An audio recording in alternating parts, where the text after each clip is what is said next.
करण और नविशा एक ही कॉलेज में क्लासमेट्स थे। करण एक बहुत ही अच्छे और समृद्ध परिवार का लड़का था, जिसे प्लेसमेंट तक के होने की फिक्र नहीं थी। पर वहीं नविशा एक मध्यम परिवार की लड़की थी, जिसके लिए जॉब हासिल करना बहुत ही ज़रूरी था। प्लेसमेंट के दिन, इतना सब कुछ करने के बाद अगर प्लेसमेंट नहीं लगा तो क्या होगा करण? क्या हो जाएगा, मेरे बिजनेस में एज अ मैनेजर तुम्हें हायर कर लूँगा मैं, और क्या। ये मजाक की बात नहीं है करण। तुम्हारे घर वालों के मॉल है, थिएटर्स हैं, पर मेरा परिवार तुम लोगों की तरह रिच नहीं है। मेरे पापा की छोटी सी राशन की दुकान है, उनकी भी उम्र हो रही है।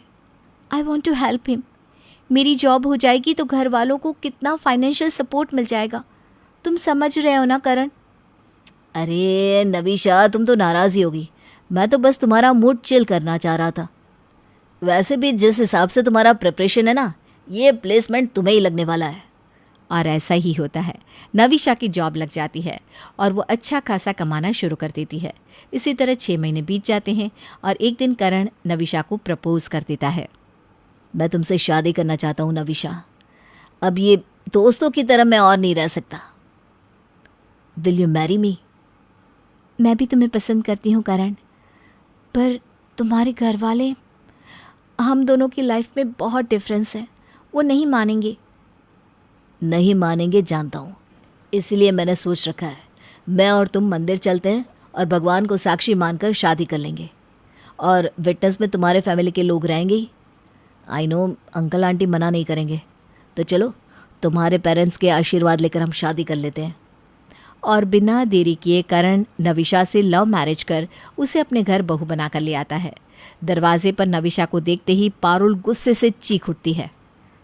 ये सब क्या है? ये वही नविशा है ना, तेरे क्लास वाली? इसे तू जिस दिन घर लाया था मैं तभी समझ गई थी, इसकी आंख हमारे घर पर ही है। पर इसके गले में ये वरमाला क्यों है, और तू इसका हाथ पकड़े क्यों खड़ा है? मॉम जी, ये लोग कहीं शादी तो नहीं, मेरा बेटा ऐसा नहीं है। बाहर की चप्पल को बाहर छोड़कर आना जानता है ये।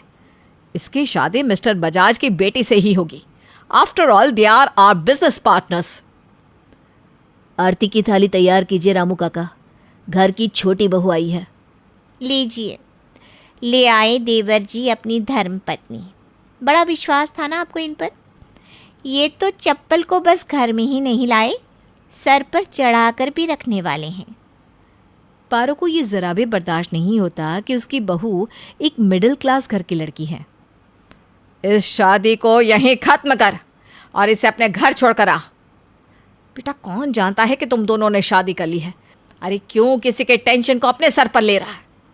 तुम्हारा ही बेटा हूँ माँ, अगर जिद पर अड़ गया तो मोहल्ले वालों को बुलाकर घर में ही फेरे ले लूँगा।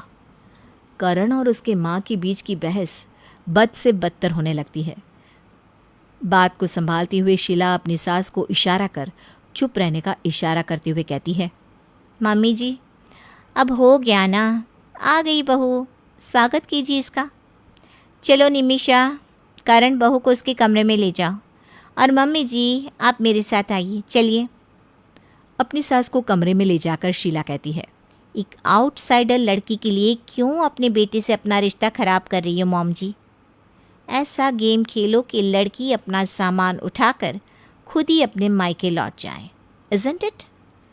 अरे वाह बहू, ये तो मैंने सोचा ही नहीं। और इसके बाद शुरू होता है पारुल और शीला के नविशा को टॉर्चर करने का सिलसिला। नविशा सारी रस्में कर बहू बनकर अपने ससुराल आई थी और आगे भी वो सारी परंपराओं को निभाते हुए किचन में जाकर सभी के लिए नाश्ता बनाकर लाती है और स्टील के बर्तन में सभी को सर्व करती है।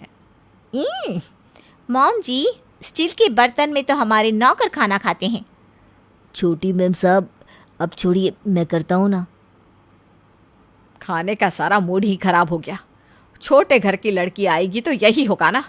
कहाँ मैंने चाइना से डाइनिंग सेट मंगवाया था और कहाँ ये स्टील के बर्तन में अपनी पहली रसोई बनाकर लाई है।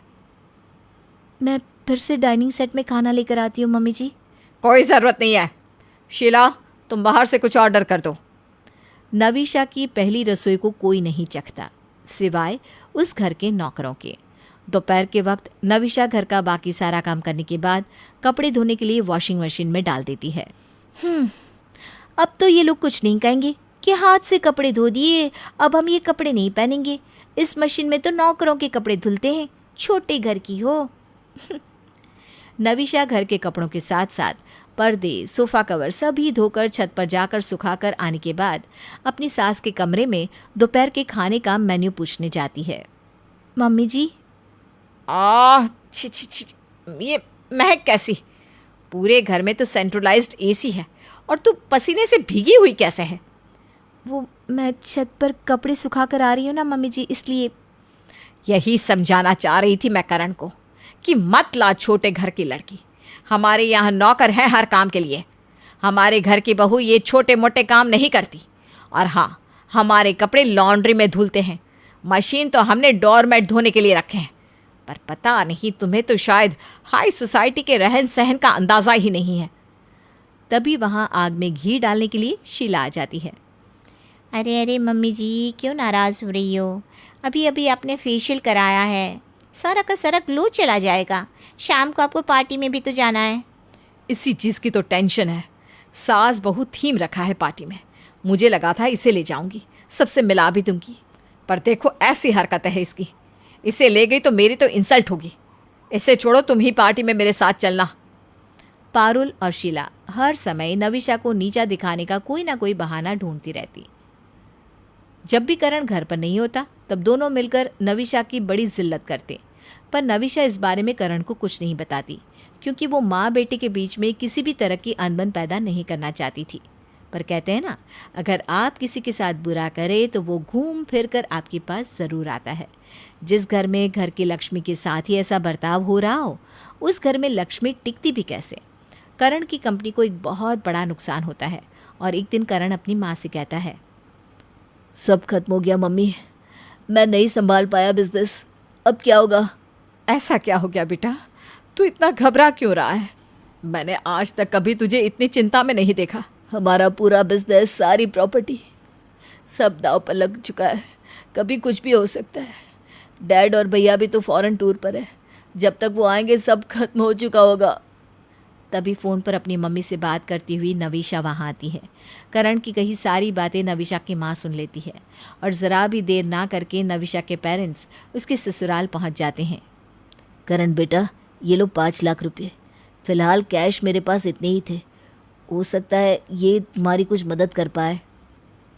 और ये मेरे कुछ गहने, सोचा था छोटी बेटी की शादी में दूंगी, पर तुम पहले अपना बिजनेस संभालो। उसकी शादी में अभी कम से कम 5 साल बाकी है। और अकाउंट का क्या है नविशा? तो अपने पति का अकाउंट तक नहीं संभाल सकती? कल रात से वही कर रही हूँ मम्मी। बुक्स ऑफ अकाउंट में बहुत झोल है। कंपनी का कोई आदमी फ्रॉड कर रहा है। मैंने सब कुछ देख लिया है, तुम टेंशन मत लो। करण, मैं सब संभाल लूँगी।